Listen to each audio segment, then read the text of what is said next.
let's trace the incredible journey of how we all got connected, starting from just a single wire carrying little clicks and dashes, all the way to this massive invisible web up in the sky. But, as we'll see, this journey has kicked off a huge, high-stakes battle for our digital future. So you've got to wonder, right? How on earth did a simple wire, something so basic, lead to a massive global power struggle being fought in space? Well, it's a story of nonstop innovation, where technologies on the ground and up in the sky finally came together. To really get where we're going, we have to look back at where we started.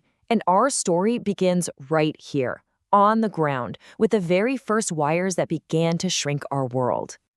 And the pace of change was just wild. Think about it. In the early 19th century, the electric telegraph was a complete game changer, turning messages into electrical pulses. Then, boom, 1876, the telephone lets us hear each other's voices in real time. Fast forward to the late 20th century, we get fiber optics shooting data at the speed of light, and by the 90s, those early PDAs started putting the internet literally in the palm of your hand. Every step was building on the last, just setting the stage for what was coming next. But the ground has its limits. You can only lay so many cables. To truly connect everyone, everywhere, we had to look up. We had to reach for that next big frontier, space itself. 1962. This was the year. This was the turning point. The first active communications satellite, Telstar 1, shot up into orbit. For the very first time, we proved we could literally bounce live TV signals and phone calls off the sky to connect continents. I mean, what a monumental leap. It changed everything. And that single leap has brought us here, to what's called low Earth orbit, or LEO. The idea is actually pretty simple. Instead of a few giant satellites way, way out there, modern systems use thousands of smaller ones, orbiting much, much closer to us. It's that closeness and the sheer number of them that allows for these huge constellations that can just blanket the whole planet in high-speed internet. And the power of this is, well, it's immense.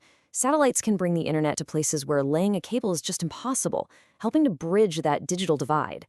They power the GPS that helps you find your way to that new coffee shop, and they make global broadcasting possible. Basically, they fill in all the gaps left by our networks on the ground. So, this brings us to right now. It's not a question of ground or sky anymore. We're living in a hybrid world, where both are converging into one single, seamless global network. And these two systems have strengths that perfectly complement each other.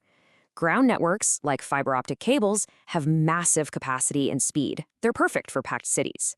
Satellites, on the other hand, offer incredible coverage, reaching almost anywhere on Earth. They really are perfect partners, with one strength covering the other's weakness. And this partnership becomes absolutely critical in a crisis. Think about a hurricane or an earthquake or any disaster that just wipes out the infrastructure on the ground.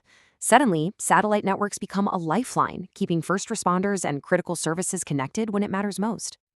And the future of this whole convergence, this is where things get really interesting. We're talking about putting satellites directly into 5G networks. So your phone could just switch between a cell tower and a satellite without you even knowing, never losing a signal. This is what's going to support a huge network of interconnected devices, the whole Internet of Things.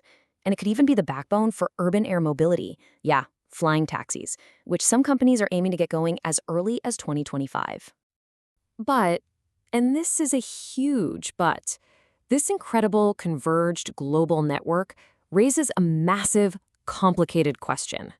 With our communications running on land and in space, and more of it controlled by private companies, who's actually in charge here? This brings us to a really core concept called digital sovereignty. So what is it?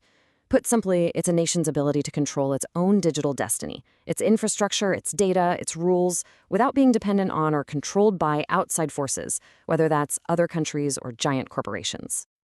To get a sense of the scale of this challenge, just look at this number. Over 4,000. That's how many active satellites just one company, SpaceX, already has in orbit for its Starlink service. This is one commercial mega-constellation, and it's a massive, frankly unprecedented concentration of global infrastructure in private hands. This new reality completely challenges the traditional idea of national sovereignty. I mean, when a country has to rely on a foreign company for its internet, it creates this powerful new kind of dependency. And that's especially true for developing nations that just don't have the resources to build their own satellite systems. And this leads to some very, very tough questions. Who's protecting our data when it's flowing through these private networks? How can a government regulate a company that operates a global network from space?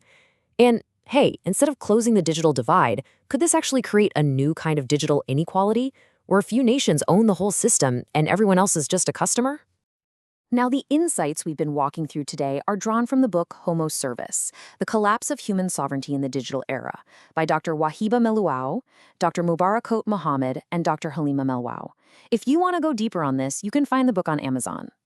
Which leaves us with one final and really critical question. From that single telegraph wire to this web of satellites in the sky, our power to connect has just exploded. But as a handful of private companies gain this unbelievable control over our global infrastructure, who is going to make sure this powerful technology actually benefits all of humanity, and not just a select few? The answer to that is going to define our digital future.